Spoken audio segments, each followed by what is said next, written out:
Good afternoon and welcome to you all. I'm Professor Thomas Pangle, the co-director of the Thomas Jefferson Center for the Study of Core Texts and Ideas, the Great Books program here at the University of Texas. And today is Constitution Day, and the United States Congress has mandated by law that every state university must celebrate it by some kind of intellectual event. And the Thomas Jefferson Center has taken over that function here at the University of Texas. And so today, you are all helping the University of Texas to obey the federal law and not lose its money. And we're very pleased and privileged to have as our speaker this year, Dr. Dana Stauffer, who is a long veteran of teaching courses in the Thomas Jefferson Center and also in the government department. She has taught courses that span the spectrum of political philosophy, political theory, and the history of political thought. She has won the Eyes of Texas Teaching Excellence Award, but she's also a leading scholar.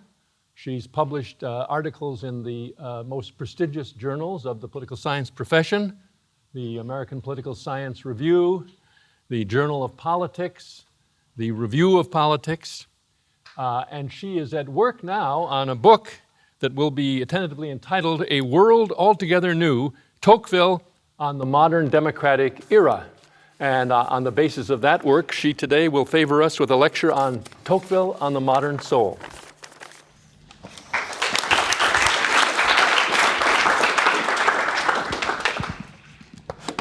Thank you for that. Okay, so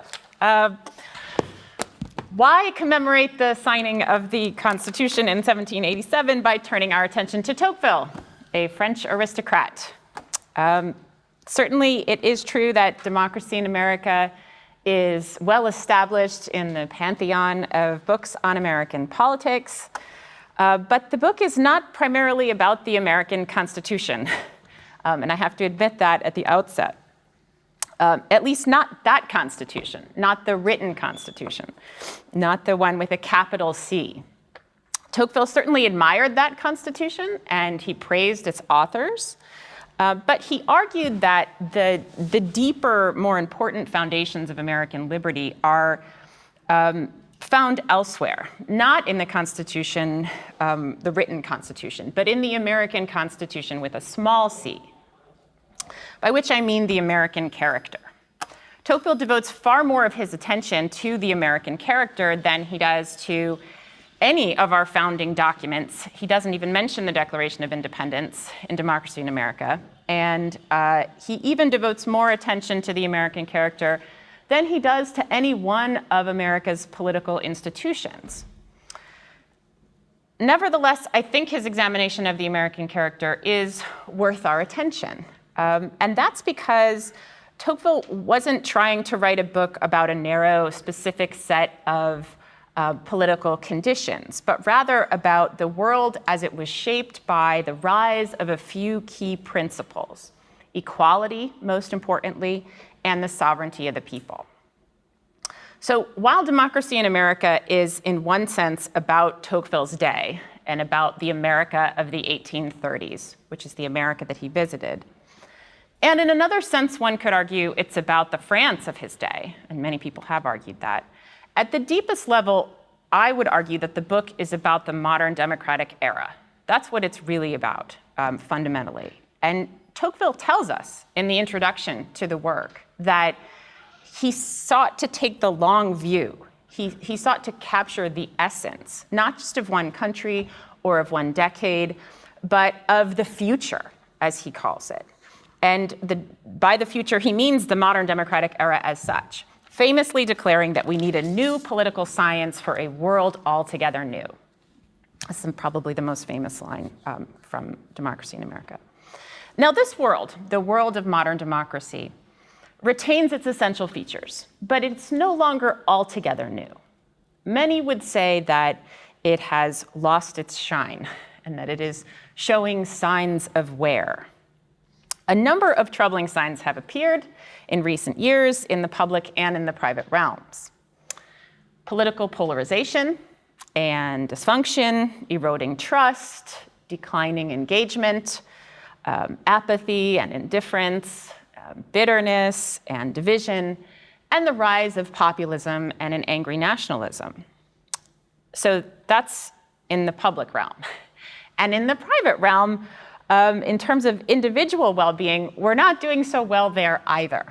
So if you look at measures of happiness, and if you study the happiness data, you will find that Americans are not that happy, not as happy as they once were. We now rank 19th in happiness, according to the World Happiness Report, which is an interesting thing to study. Discontent is all around us.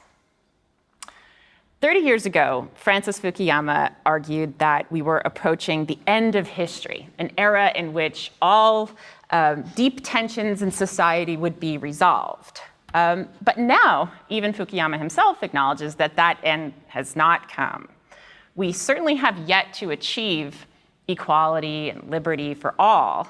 But even if we were to attain those aims, it seems clear that that would not mark the end of strife or the end of all of our problems. So the achievements of modern liberal democracy are considerable, but they don't resolve all of the contradictions in human society or in the human soul. And what's more, on many fronts, tensions seem to be getting worse rather than getting better. So what then is the character of the tensions present in our collective psyche? And why do we find them difficult to articulate and to understand? The symptoms of illness are clear, but we struggle for a precise diagnosis of the cause. And this is where I think Tocqueville can be helpful to us, especially in the second volume of Democracy in America, but really throughout the work. Tocqueville considers the question of how modern democracy interacts with human nature. Because one of the things that he noticed was that democracy affects much more than politics. As society becomes less hierarchical and more egalitarian, many things change, and not just our political community, but our attitudes, our inclinations, our self-conceptions change. People turn their focus to particular endeavors and they abandon other endeavors. They form relationships, both in public and in private, on different terms than they did in earlier eras. Their worries change, and so do their hopes. So, what he noticed was that some human needs are met better than ever before in the modern democratic era, but others are neglected. And in Tocqueville's account, the modern soul is restless, agitated by desires that it can feel but not fulfill. Certain longings and inclinations modern democracy not only thwarts, but also obscures from view. So I think his analysis of what happens to the soul in the modern democratic era is worth considering. And I think it can help us to understand some of the sources of modern democratic discontent here in 2019, not just in 1831. And I think it can help us understand why we find it difficult to pin the sources of our discontent down. So it can help us understand our own confusion, not just the problems themselves. So what I'm going to do in the talk is first talk about Tocqueville's account of the state of the American soul. He was famous for observing the American character and just explaining it. And so I'm going to talk first about what observations he made, what he saw. And then I'll turn to his analysis of the ways in which democracy creates a problematic environment for the human soul. So there'll be basically two halves to this talk. So turning first to the state of the American soul as he saw it. I want to begin from the positive side, because the talk in general has a lot of negative sides, and so I want to start with the cheerier side. And there is a lot that's positive in his account of America and the American character, so I don't want to mischaracterize him.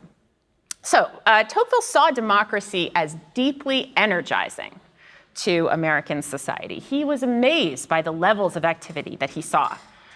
When he first arrived, it was the first thing he wrote in his journal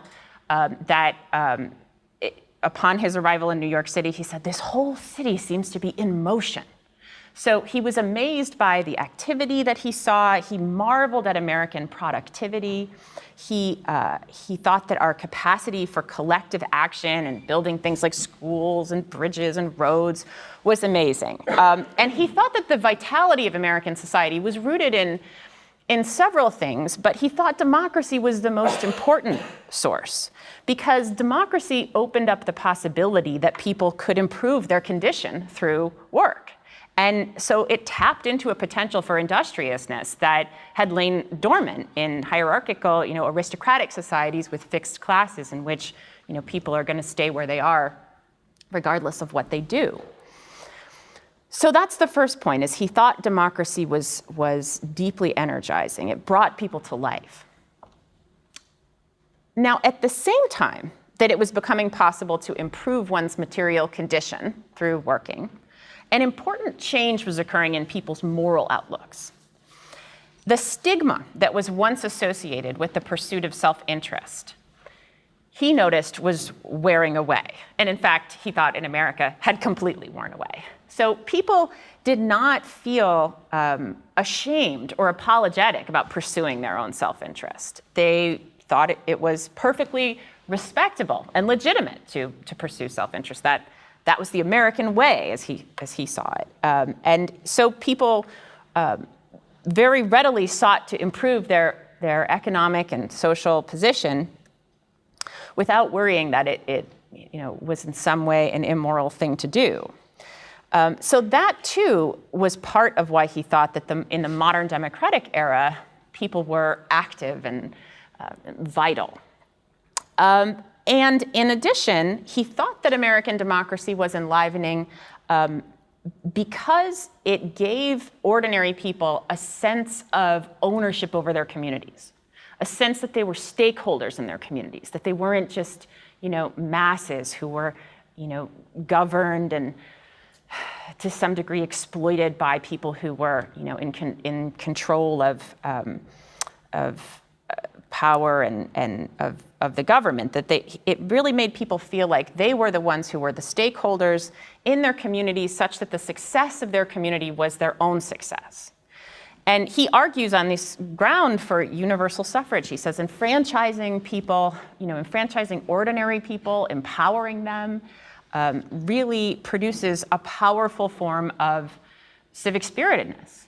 So whereas in earlier eras, ordinary people might have been capable of, say, great devotion to their king on the battlefield, in America, he notices people serve their community because it makes sense to do so, because they associate themselves with their community and with its prosperity. The breakdown of aristocratic privilege and the triumph of the sovereignty of the people both freed people to pursue their own self-interest, and it connected the self-interest of ordinary people with the interests of the community.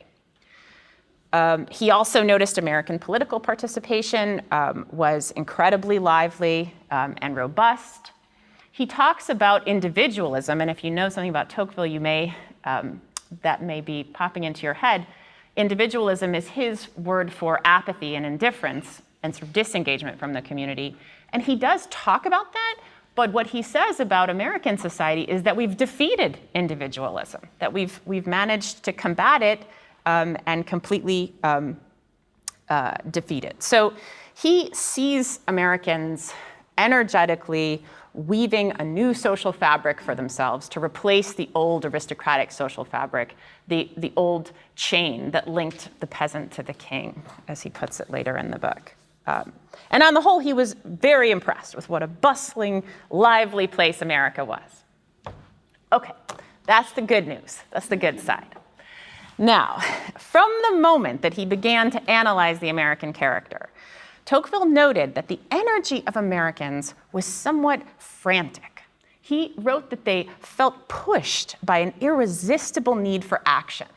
They were constantly on the move, he says, changing occupations and locations. They threw themselves into paid work, and when they were done with the paid work, they threw themselves into politics, not knowing how to be still, not having any notion of well-spent leisure time. He describes Americans scurrying from one political meeting to the next, giving speeches about things they didn't understand and issues that were far removed from their own lives.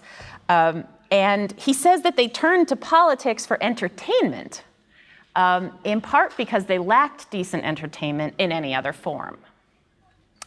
So the character of their political involvement was that it served as a vehicle for keeping busy.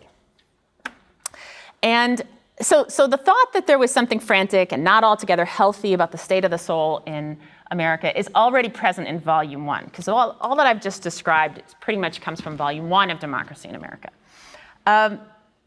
After writing Volume 1, he decided to read the history of Western political thought. And one of the things that led to is that he seemed, as a result of that, to think more deeply than he had before about human nature. And so in Volume 2, which is written 5 years later, he begins to speak about democracy in terms of human nature and in light of what he understood human nature to be. And so he speaks much more about human needs and wants. Now, one notable early example of this comes up at the beginning of Volume 2, which I'll mention because it's, I think, illustrative of the general way that he approaches the question of democracy in Volume 2. And it has to do with the intellectual effects of democracy. So he notes here that democratic people tend to be utilitarian in their pursuit of knowledge. Democracy encourages utilitarianism, he says, because in a socially and economically mobile society, everybody's in a position to do something with whatever knowledge they acquire. So that means that people's minds readily leap to the practical applications of whatever it is that they learn. And that makes us, on the one hand, very productive and very resourceful, but on the other hand, it encourages a readiness to rest satisfied with superficial understandings of things. Utilitarianism makes people impatient. It makes them want to skip to the end, to find the takeaway message, to get out a highlighter and just find the most important points. And that makes it hard, he says, for people to delve deeply and wholeheartedly into learning something. He famously thought that beauty and anything that wasn't, useful, immediately useful, would not have its adequate value in American society. And he calls habitual inattention the disease of the democratic mind. So maybe that will spark us all to better attention. And the point is that after he says all of this, he says that this frustrates the mind's natural desire for a higher kind of thought. And so you can see him here putting his observation and characterization of modern democratic society in terms of human nature, not just what's good or bad for politics, but in terms of its relationship to human nature. So that's how that has to do with the intellectual effects of democracy. Now, intellectual frustrations, though, turn out to be a prelude to a deeper spiritual frustration, which he describes about midway through the work in a chapter called Why Americans Are So Restless in the Midst of Their Prosperity. Here he describes how Americans are constantly on the move, never at rest, never seeming to attain tranquility or contentment, of the kind that people attain in places with far less material wealth. He notes that people seem anxious and unhappy, despite having so many possibilities before them. Now, he tries to explain what the causes of American restlessness are, and one of the main ones that he identifies, really the main one, is the overwhelming focus in America on material goods. Democracy opens up the prospect of enjoying material goods, but also the prospect of losing them. And that's a combination which he says makes people really cling to material goods and really value them. And in addition, democratic social conditions magnify the importance of material wealth because they make material wealth the sole arbiter of status and success. So the people of democracies care about money not because their souls are petty or shallow, he says, but because money really does matter, and it matters way more than anything else. And so when birth and name cease to matter, when they cease to be sources of power, wealth becomes the only thing that matters. So the focus on material goods is problematic and leads to restlessness in a couple of ways. For one, people have unrealistic hopes about how much prosperity they can attain, even with democratic social conditions and even with economic and social mobility. It's still not the case that most people are going to dramatically rise in their socioeconomic status. It's just not going to happen. And so he says that kind of feeds hopes for people that are not going to be fulfilled.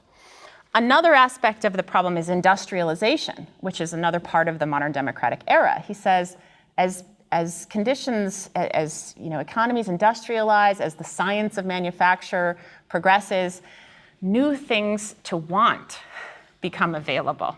And those wants are soon experienced as needs. And a third problem with the enjoyment of material goods is that it's highly comparative. So the people of modern democracies are continually confronted with others who have more than they do. And so envy becomes a big problem. Democracy doesn't provide a ready answer as to why some people have more than others, because everybody, in theory, is equal. And that, he says, really heightens envy, makes it much harder to bear. But the deepest problem with the focus on material goods is the simplest one. Material enjoyments, he says, are inherently unsatisfying. They don't really bring happiness. And people who seek them are always rushing to find the next satisfaction. They're plagued by the thought that they're running out of time. Because material goods are fleeting, they can never bring lasting happiness. The incomplete joys of this world, he says, can never satisfy man's heart. What he implies here, he says directly elsewhere. Belief in the immortality of the soul plays a critical role in human happiness. So he calls religion one of the constituent principles of human nature. He himself was never sure of the existence of a higher power or of the immortality of the soul, but he thought that it was certainly part of human nature to hope for those things. The soul has needs that must be satisfied, he says, and whatever care you take to distract it from itself, it soon grows bored, restless, and agitated amid the enjoyment of the senses. Now, just because people are focused on material goods doesn't mean that they cease to believe in a higher power. But Tocqueville thought that there was a connection. He thought that the love of material goods tends to crowd out thoughts about another world, and that it puts the focus on the body rather than on the soul, and on the present rather than on the past or the future. So the love of material goods blocks the soul's view of the rest of the world. That's how he puts it, and sometimes comes between the soul and God. So all of this is to say that Tocqueville thought that Americans tend to look for happiness in the wrong place. Now that is, I think, true, and it's worth pondering, but it's not earth-shattering. So I want to turn now to the second part of the talk and focus on what follows, because he doesn't just leave it at saying that life in the modern democratic era is hopelessly unsatisfying. He does more or less say that, but he doesn't leave it at that. He also gives an account of what happens to those impulses that send us in non-materialistic directions. Starting with the religious impulse. Now, he's far from depicting America as irreligious. He famously points to the cultural dominance of American Christianity. But he notes two particular developments that I want to focus us on that occur with respect to religion. And the first relates to the way in which Christianity is enduring in America. He observed that Christianity was retaining much of its strength in the United States by conforming itself to the dictates of modern morality.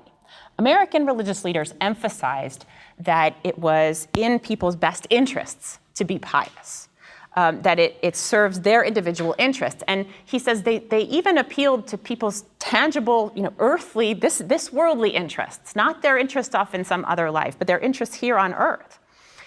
And so they emphasized that it was beneficial to be good Christians. And he says pious Americans were convinced, and they would often profess that they behaved as good Christians because they saw that it was in their own best interest to do so. So they framed their piety as self-serving rather than as self-sacrificing. And Tocqueville says that he thought they were underestimating their own capacity for selflessness. In other words, they were misunderstanding their own motives. Now, the other development that he noticed was that piety of a very different variety, an excited spiritualism, he says, occasionally flared up in bursts, in brief intervals, he says, when their souls seem suddenly to break the material bonds that hold it and to escape impetuously toward heaven. So he saw camp meetings in which people would, come from miles around and, flock there and then lose themselves for days in a kind of religious enthusiasm. And he had a certain take on this phenomenon. He says that people in these situations seized with religious fervor were a form of a backlash against the overwhelmingly materialistic culture of their society. Men stray from religious belief only with the aid of a type of moral violence, he says, against their own nature. An invincible inclination brings them back. So the longing for immortality is stifled and suppressed by American materialism, and that longing then comes out in extreme and distorted ways. That's his analysis. And he didn't seem to think that reaction would ever become the norm, because the norm was restlessness. But he does indicate that sort of thing would never quite die out. The taste for the infinite and the love of what is immortal has its unchanging foundation in man's nature. These things exist despite his efforts. He can hinder and deform them, but not destroy them. So, to restate, Tocqueville sees two things happening to the religious impulse in the modern democratic era. On the one hand, the vast majority of people were reconceiving of their piety in ways that render it, reconcile it with modern principles, make it a form of self-concern. And then on the other hand, the religious impulse was occasionally bursting forth in bouts of great religious enthusiasm and spiritualism. Now, that's what he says about religion and longing for immortality. And that's something that he talks a lot about. So this takes up many of his chapters. But I would say it's part of a broader class of longings that Tocqueville identifies in the human soul that he thinks are part of human nature. And so the longing for immortality and what happens in the religious realm is a manifestation of a more general desire for self-transcendence, which comes out in other ways too. So I'll describe two more. Tocqueville saw similar developments in the realm of morality. And this comes out in the chapter on self-interest rightly understood, which is his main sort of chapter on moral matters. For those of you who are not familiar with this chapter, when he takes up the question of the modern moral situation, he says there are two ways of understanding self-interest, in the narrow way or in the enlightened way. To understand self-interest in the narrow way is just crude, simple selfishness. Give me, more. Give me the entire pie. To understand self-interest well or in an enlightened way is to understand the importance of sharing. To see that by serving the community and by, treating others as you would want to be treated, you're also serving your own interest. So the enlightened person sees the link between his own good and the common good. That's what it means to say self-interest rightly understood. Now in that chapter, Tocqueville takes the embrace of self-interest as given. He says it's crucial whether people understand their self-interest in a narrow way or in an enlightened way, but he takes it as given that they will pursue their self-interest. But he also notes that the impulse towards self-forgetting, like the religious impulse, does not simply drop away in the modern democratic era. He notes that people are still moved to serve others. In the United States, no less than elsewhere, he says, you sometimes see people yielding to the disinterested, spontaneous impulses that are part of man's nature. But, he continues, Americans seldom admit that they give in to enthusiasms of this kind. So one might say that in America, people develop a bad conscience about being good. That's basically what happens. And so they explain their selfless behavior as a form of self-concern. And he says, It pleases Americans to explain their public service in terms of self-interest. People want to be public-spirited, but they need a way to justify it to themselves as rational. So the doctrine of self-interest rightly understood comes in to allow them to reconceive of their selfless behavior as a form of self-interest. So Americans put themselves through some complicated mental gymnastics in order to satisfy their basic impulse to be good. And for the most part, it works, he says. They do serve the community, and they do so willingly. And he also Tocqueville throws his own weight behind this by calling this enlightened self-interest, because he's basically saying, I agree with them. They really do understand their self-interest properly. But is there any parallel to what happens with the religious impulse? Does a purer version of the impulse towards self-forgetting pop up in the equivalent of a camp meeting? Do we see a moral camp meeting? Is there a way in which we see the impulse towards self-forgetting flare up in some strange and unexpected place? And the answer is yes, although it's different from the case of religious enthusiasm. He says, Tocqueville observes that the impulse towards self-forgetting tends to reveal itself in the realm of commerce, that people devote themselves to their commercial enterprises. And he describes American merchants living for days on stale bread and water and desperately shaving a few days off of a trade route to get to to beat their competitors, to their customers. And he says this behavior can only be described as a kind of heroism. And it reminds him of the nobles who renounced their privileges in the French Revolution. And he says, in acting this way, the American is not just responding to a calculation, but obeying the dictates of his nature. Now, the self-forgetting of the American merchant is crucially different from that of the French noble, because his self-forgetting is not in the service of a moral end, right? But it's in the service of profit. So it's an empty kind of selflessness. It's not likely to produce the kind of satisfaction that one can take in doing good for others. So the realm of material self-interest seems to be the only realm in which Americans can allow themselves to forget themselves.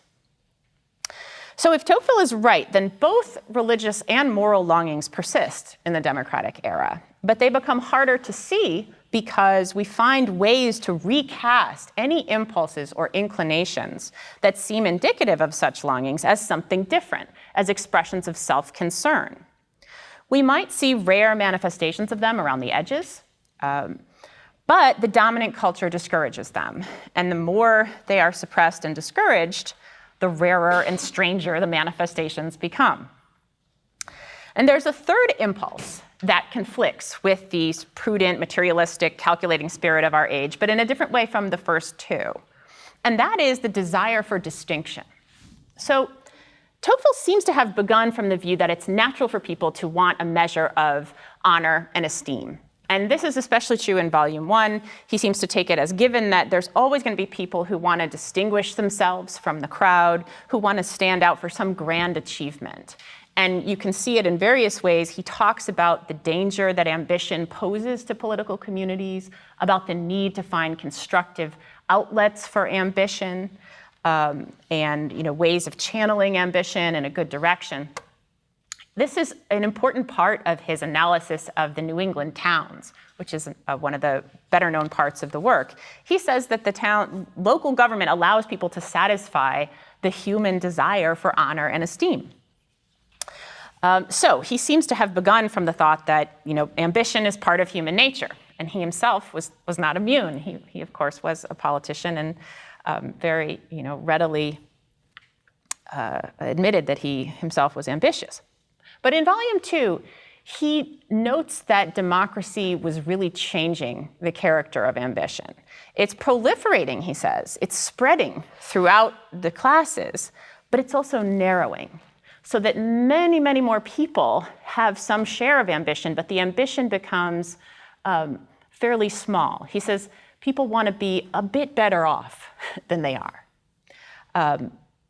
Grand ambition, high ambition, had almost entirely disappeared.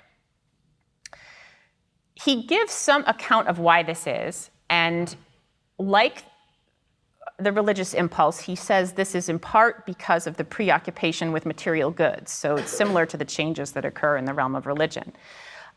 He says the pursuit of material goods, especially the kind that democracies tend to focus on, comfort and convenience, the pursuit of those goods tends to pull people away from grander tasks. And not just because they are focused on, gaining material things, but also because it changes their self-conception to be so focused on material goods. He says that the people of democracies lose sight of their own capacity for grand action or the ability to demand great things from themselves. They lose that ability. They come to think that they are born only to the enjoyment of material pleasures. And he sees this as a broader change in the way that people think about the role of the individual in democracies and the power of the individual. He says that democracy really does weaken the power of some individuals who would have been powerful people in aristocracies, but more generally, it just makes people feel powerless because the majority seems so powerful. And so it makes people think that they don't have much power on their own. And he says that it makes them see human agency as narrow, and ultimately it makes them think that free will is not real, and they see themselves as passive participants in a historical process that's beyond their control. And all of that encourages people to rest satisfied with a quiet existence and to just not ask much of themselves. Nevertheless, the desire for distinction is a part of human nature, and therefore, even if it is suppressed, it does not go away entirely. And it's a good thing that it doesn't, because we need the desire for distinction. Democracy relies on the desire for distinction in that it relies on people to volunteer themselves as candidates for political office. So democracy requires that people, seek out distinction. But democracy is a particularly inhospitable environment for distinction. The people of democracies have a vehement dislike of authority, and they want to be original. They don't want to think that they are following any authority in what they think or what they do. So to attempt to lead in a democracy is a very delicate task. You're basically trying to lead people who don't want to be led. And so people who manage this have to do so under the guise of humble servitude. They have to appear as though they are just loyally following the people who they are in fact attempting to lead. So the people who seek to lead in democracies, Tocqueville thinks, are forced into a particularly dishonest self-presentation.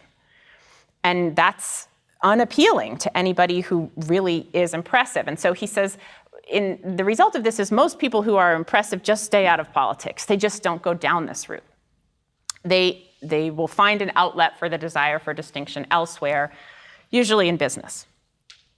Most people do that, but not all. He says that occasionally grand ambition does arise in a democracy, and when it does, it tends to have a violent revolutionary character. This is because democracy tends to suppress ambition rather than moderating it or regulating it. And so when it flares up, it comes in the form of a backlash, a rebellion, unmoored by social, political restraints. People who exhibit grand ambition, he says, tend to be particularly unburdened by moral scruple. High ambition, in other words, like the desire for distinction, like the religious impulse, like the moral impulse, is distorted into something extreme and irrational by the lack of conventional outlets for it. And he makes a remark in part 3 that helps us understand, I think, part of how this business of backlash works. He says, the same energy that impels a man to rebel in a violent way against a common error almost always carries him beyond the bounds of reason. In order for a man to declare war, even legitimate war, on the ideas of his time and country, he must have a certain violent and adventurous cast of mind. And men of this character, no matter what direction they take, rarely arrive at happiness and virtue. So the longing for distinction, like religious and moral longing, seems destined to be hindered and discouraged by democracy but not destroyed, and thus driven into a more extreme and problematic form. That democracy should create an environment that in which a number of important longings of the human soul are frustrated is in a way paradoxical and surprising. For in a sense, democracy allows for the unprecedented focus on the meeting of human needs, right? If you think about what democracy does, it liberates people to pursue their own self-interest. It unburdens them from many of the various social roles that they would have had in aristocracy. And so it would seem as though democracy really frees people to focus on themselves and their own needs. And even individualism, which Tocqueville says is the great danger of democracy, is something that he describes as excessive self-absorption. So you would think that democracy allows us to attend to the self. But the way he puts it is that man is today driven back on himself by an irresistible force. So while on the one hand, democracy seems to open up limitless possibilities for the satisfaction of the self, on the other hand, as that line suggests, Tocqueville seems to see democratic man's focus on himself as counterproductive, because he seems to think that certain human satisfactions come only through self-forgetting and self-transcendence. And the problem that he sees is that democratic man seems to be in danger of losing the ability to forget himself. Tocqueville saw religious and moral longings as discouraged and suppressed and crowded out by a sober, plodding materialism. He saw loftier impulses flaring up in strange, confined ways, and ambition vastly diminishing, but also reemerging in strange, rare, destructive ways. He certainly thought that democracy was fairer than aristocracy, so we have to bear that in mind. But he also thought that that superior fairness came at a considerable cost, a psychological cost. And he thought that there were important human needs that would be more difficult to satisfy in democracy, not just for, aristocrats, but for everyone. Okay, so let me just come now to the last, I'll circle back around to the question with which I began the talk and briefly wrap things up. If this is right, how does it help us to understand modern democratic discontent? I began by noting that Tocqueville thought that democracy gave people a sense of ownership over their communities, right? A sense that they have a share in decision-making, that a strong sense of the legitimacy of their government, and that gave rise to a new form of public spiritedness. And also that he thought that the hope of a more prosperous future fueled a general vitality. If Tocqueville could see us in the 21st century, I think he would ask whether ordinary people still have a sense of future prosperity, if they think that a better future awaits them. He would ask, I think, whether we're losing our sense of ownership over communities, whether a strong sense that we are stakeholders in our communities really still undergirds democratic legitimacy. He would ask whether we're still defeating individualism, or whether perhaps individualism has now gotten the upper hand. And with respect to individual flourishing, he would ask whether, for all our productivity, we are distracted and preoccupied, unable to name or to understand longings that make themselves felt in dim and distorted ways. He also speaks most of all to why it's difficult to understand and to see the human condition for what it is in the modern democratic era. Because if his analysis of the soul is accurate, it means that we are more removed from certain longings than were people of earlier eras. Those longings remain with us, but they're harder to recognize because any sign of them tends to be overlaid with and obscured by the modern embrace of self-interest. Impulses towards self-forgetting are quickly rationalized and minimized as forms of self-concern. And in the rare moments when they do burst forth, unmistakably, in plain sight, either through selfless action or through some high and grand form of striving, such efforts seem especially countercultural, especially irrational. So we don't see the longing for self-transcendence very often or very clearly in American society. And what we do see of it is backlash, overreaction to a world devoid of it, and therefore a distortion. In Tocqueville's analysis, the people of modern democracies are likely to misunderstand themselves, and in particular, to think themselves less capable of self-sacrifice than they are. In the modern era, the longing for self-transcendence is not only more difficult to satisfy, but it's also more difficult to recognize or understand.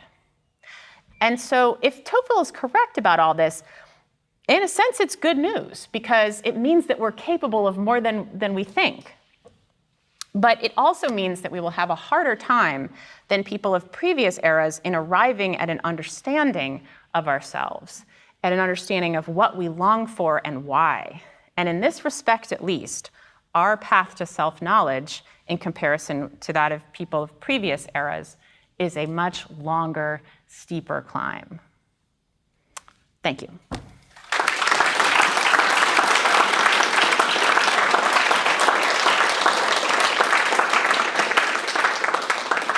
So now the floor is open to questions. I'll just let you call on them. Sure.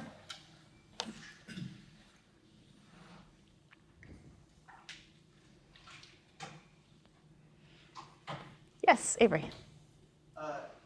So I guess the question that I have to ask is whether or not you think Tocqueville also has, in his writings, something like a prescription either for a community or for an individual to get out of what seems to be this cycle of feeling deeply unsatisfied, because there are these important things that are key elements of human nature that are missing from society, and then having eventually to wait and see those key elements expressed only in sort of a violent backlash. Mm-hmm. Is there anything that he gives us in terms of a way out, maybe? Or is it really just sort of a pessimistic or bleak looking picture? Yeah, that's a good question. I guess I would say he certainly doesn't seem to offer anything like a really robust solution. You do see certain elements, certain suggestions of things that we can do as a society. So there's two levels to the question, right? The societal solutions and then solutions for individuals.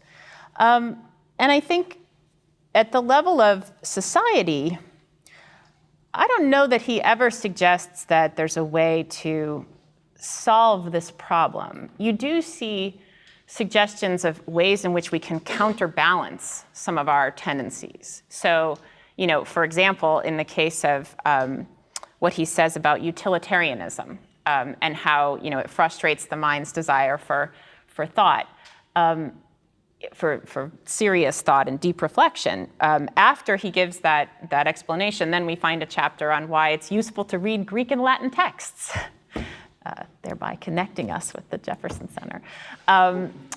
So, and he says it's really good for us to do that because it counterbalances some of the tendencies that democracies cultivate in us.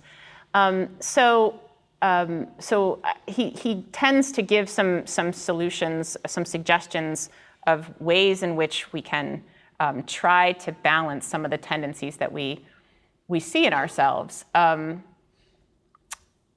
This is also a reason why he says that he thinks that we should do what we can to try to help perpetuate religious belief, that we should not try to in any way weaken it, that if anything, we should try to strengthen it, because he does see it as something that is really helpful to the happiness of most people, sort of leaving aside its, truth or falsehood. So I think he does say certain things like that at the level of society. And those are not solutions, but they're certainly mitigations of the problem. And at the level of the individual, I guess I would say most of those same things could apply at the level of the individual, but it also strikes me, I think, that if you're reading his book and you become more aware that this is the character of our situation, I think that in itself might be helpful, because I think it's extra. It creates an additional and unnecessary layer of unhappiness to be confused about why, in fact, it is that you are unhappy. So I think, to that degree, understanding the human condition, I think, will probably help. Yeah. So based on the argument, it sort of seems as if the root of all these issues was mobility, like the ability to move between classes and democracy. Mm-hmm. So is this seeming to suggest that it's better to not have the choice or the option to move, that you might be more satisfied if you can't advance your position? Yes. Just simply, yes. I think yes. I think you're absolutely right to say that the root of it does seem to be social and social and economic mobility. And that's because that's the main thing that when he talks about modern democracy, he talks about it in comparison with aristocracy, right? So for him, being able to move from class to class, right, that's the key difference from which all the other differences flow.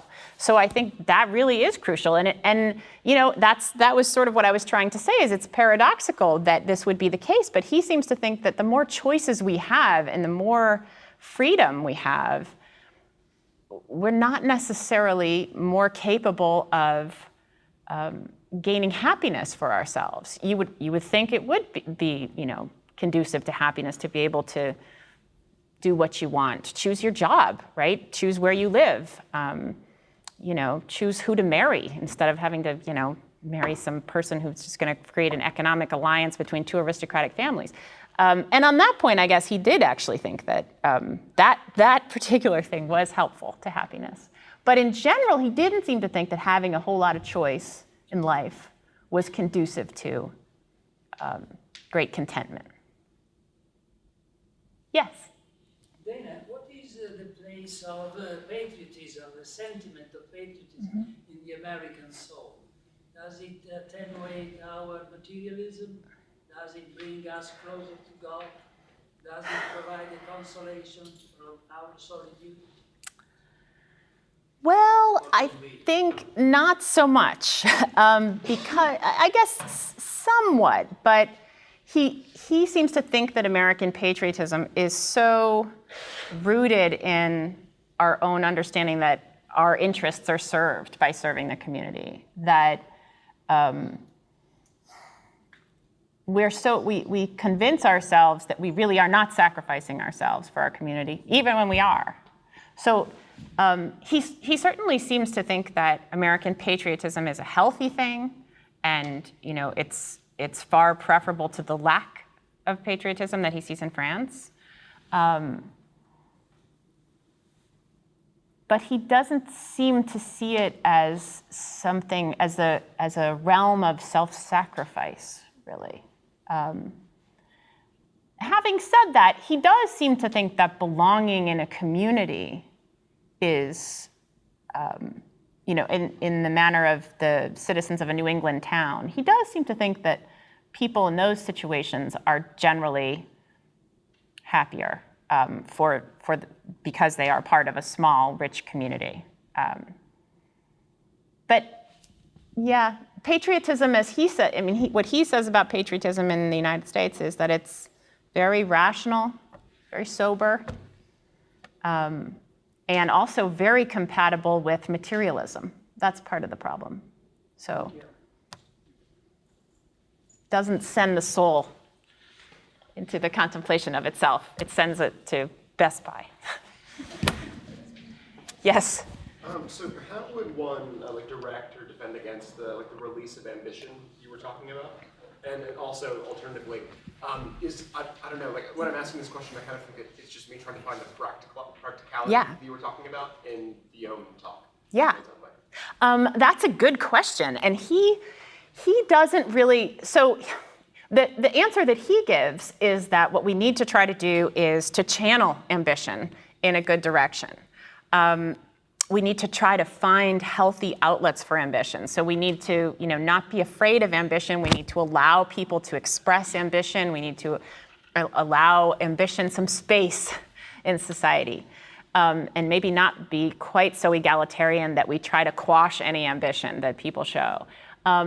The thing that strikes me in terms of how his discussion of ambition relates to practical solutions is that it suggests that one of the most famous explanations of how we need to deal with ambition is flawed, and that is the claim that Madison makes, that ambition must be made to counter ambition, right? And that if you do that, you'll create checks and balances, in a system in which everybody's ambitions are pitted against one another, and that will prevent against the concentration of power in one person's hands.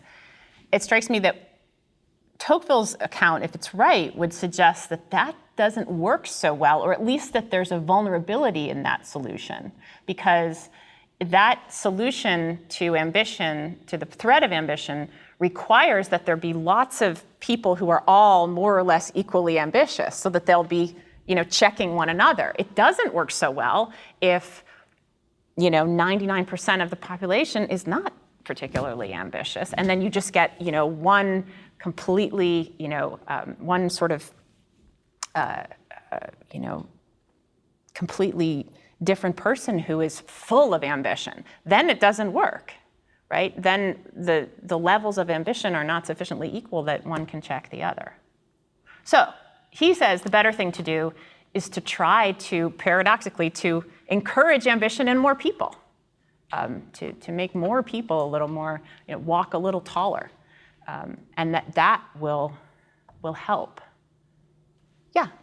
In your opinion, is there anything in what Tocqueville describes that would be predictive or prophetic for the lack of dialogue now, and the fact that maybe we have too many overly ambitious people and not enough ambitious people? I mean, there's not much talk about the immortality of the soul in today's discussions about anything, how we want America to go forward, right? Right. I think he would say that is connected to our materialism, for sure. It's connected to the fact that we tend to be, completely preoccupied with, material wealth. So I think that would be part of it. I also think he would say, if he were diagnosing our political ills, he would say individualism is a really big source of it. That most people are more or less checked out of political discourse in a meaningful way, and that is, I think he would say, that's a really strong tendency of democracies, and we need to get better at combating it.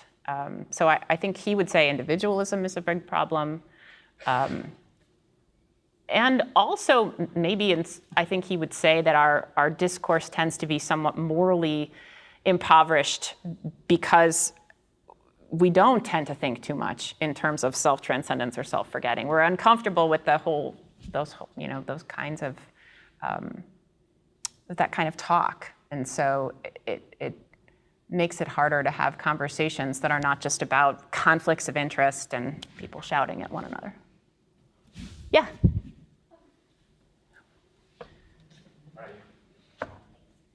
Tocqueville says a couple of things that he says are fundamental to human nature, such as the desire for ambition and the mortality of the soul. I was wondering if those come from his own observations or any sort of scientific I don't think they come from any scientific sources. I mean, the answer, on one level, the answer is it's just not clear. He refers to human nature and he doesn't explain where he got the idea. And I would say, on the basis of his intellectual biography, that where those ideas came from was from his reading of the history of, philosophy, because his work is has many more references to human nature after he reads Plato, Aristotle, and then about 15 other authors after that. So he marches through the history of Western philosophical thought. And then when he is done with that, he has this notion of human nature that informs his work. But it really isn't completely clear where it comes from. I'm sure it also came partly from his personal experience as well. And one of the other books that he writes is about his experiences in politics and he gives very vivid descriptions of particular characters. And so I think it's reasonable to think that he was, at the same time that he was reading all those philosophical works, he was also, very, very closely observing all of his fellow members of the Chamber of Deputies. Yeah. Yeah. How would he see volunteering, the act of volunteering? Volunteering? I think that is a remedy to the salvation of the soul. I think he would like volunteering, yes. I do think he would be in favor of volunteering. Not so much the kind of volunteering that we tend to see, which is, volunteering so as to pad one's resume for, admission into this or that school. But even that, I think he would still say, hey, that's self-interest rightly understood. But in general, yeah, I think he would say volunteering is one of those things that, insofar as it's not moved by, career objectives, not motivated by those, that's one of those signs that people, are made happier by helping other people. They really do, they enjoy that. And so volunteering is something that we should encourage. Yeah. Yeah. So if Tocqueville thought that human nature is to be much more social, much more moral, much more inclined towards self-transcending than most Americans think of it, that they really misunderstand themselves on that front. And he found Americans in his time overwhelmingly religious. They all go to church on Sunday. How did he explain why they misunderstood themselves so badly and why Christianity was capitulating to this misunderstanding rather than saying to people, look, this isn't what you're really like. You really want to devote yourself to your country. So the answer is complicated. On the one hand, he doesn't exactly say that Americans are all that religious. I think it's crucial what you said, which is that they go to church on Sundays, right? But he makes a point of saying, and I don't mean by that they necessarily believe what they're saying or what they're hearing. So he goes out of his way to say that Christianity is culturally dominant, but not necessarily that people really feel a fervent piety. And he says that, more than once.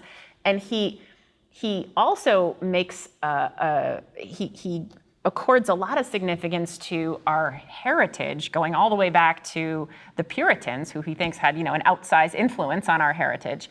And so part of what he seems to think is that just sort of the institution, Christianity as an institution, got set in motion early on, and that it was still dominant culturally, but it wasn't so clear that it was really gripping people's souls. So I think that's part of it. And then the second part of your question had to do with why people wouldn't have, why Christianity would accommodate itself in this strange way, and why they wouldn't have just said, this isn't the proper way to understand what we're doing here. And there he says, religious belief is fragile in the modern world, and it's, it may seem culturally dominant in the United States, but it's fragile. It's maybe less fragile there than elsewhere, but it's still fragile there too. And it has to accommodate itself to the modern world if it's going to endure, because there are so many, skepticism and doubt are so powerful, and materialism is so powerful. There are so many things kind of knocking at the door of, of religion that are threatening it, that it really does have to become a different thing if it's going to survive in the modern era. So he seems to think that it was, adapting itself, rendering itself, more a form of self-concern and even a very tangible, this worldly form of self-concern in order to survive. And he seemed to think it had to do that, otherwise it wouldn't really have a chance. Yeah. So you started the lecture by saying that the deep foundation of American liberty is in the small c Constitution. Yes. American character. Mm-hmm. Right? Now, do you see these troubling directions we're going in to be the natural, logical progression of that small c Constitution, or as a distortion or perversion? and that we need to return to some truer American character? Well, that's a good question and a complicated question. I guess I would say, I don't know that he thinks a return to the older, or he would say that a return would be possible. And also, in some ways, the American character has surely changed for the better, right? So, I mean, I was sort of focusing on the negative here because I'm talking about the negative psychological effects. But certainly, there are a lot of ways in which the American character has become better, more open, more inclusive, and so forth. But the one thing that I think he placed a lot of weight on was the capacity for self-restraint and for discipline. He saw that as something that was a really important part of the American character, which I think he would say is, when that breaks down, that's a problem. And I think when you look at the polarization and the things I was talking about at the beginning of the talk, the level of conversation, I think you do see somewhat a breakdown of self-restraint. And I think he would say, yeah, that's problematic. Whether you can get it back, I don't know. But I do think he would say that that's a problem. Yeah? So with the socioeconomic upward mobility available in the society, it seems like there's more room for ambition, but individual ambition is diminished. Is that just a paradox, or is there an explanation? Well, there's more room for ambition, but ambition of a certain kind, because his thought was what people, if you're focused on being upwardly mobile, what you're focused on is improving your material condition. So you basically, you become focused on making more money, acquiring more wealth. That's what he seems to see all around him in the United States, is people who just want to improve their condition ever so slightly. Maybe they want to, I don't know, open a business or, get a degree or something doable. And this is also another thing he says in the chapter on ambition is it's very hard to, take over the world. And it's a lot harder to do it in a democracy where everybody is subject to universal competition and things. So most people just reasonably look at the situation and say, I'm not going to be Napoleon, right? So he thinks that economic and social mobility do allow for more ambition, but that ambition tends to have the character of a desire for, a somewhat improved economic status.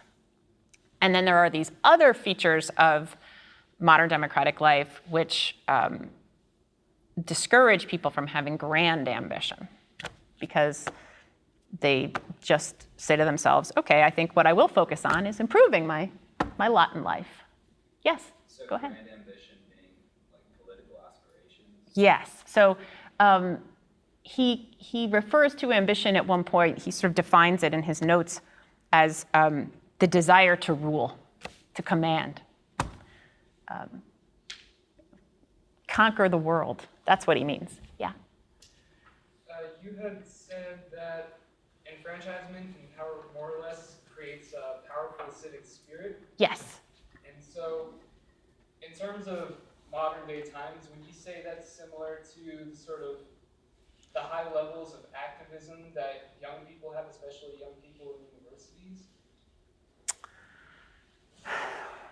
Well, I don't know if he would say, is that where there are high levels of activism, and I'm not sure how much that's true, but would it be because people feel empowered?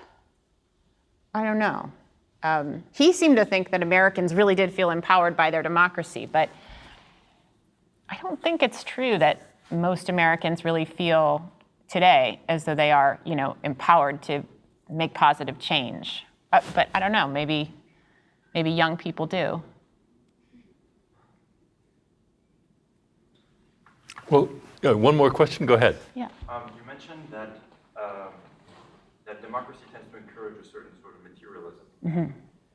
And so I was wondering if we could say Tocqueville was in some way saying that the modern American is straddled between two competing theories of justice. One is what is the just allocation of resources is what we communally decide is the just allocation, versus a market-based, a commercial-based way of talking about the just allocation of resources as whoever, the person who gets most is the person who's the most productive in society from a commercial point of view. Well, I think the latter one would be the one that he says is very dominant, right? So the market should decide, the allocation of resources. That's what happens. Now, the one way in which what he says, I think, does relate to your other formulation is that he says that it's hard on people to watch the market decide. And so in a sense, yeah, you could say, in a way, that's an expression of the belief that a just allocation would be, something other than what the market decides.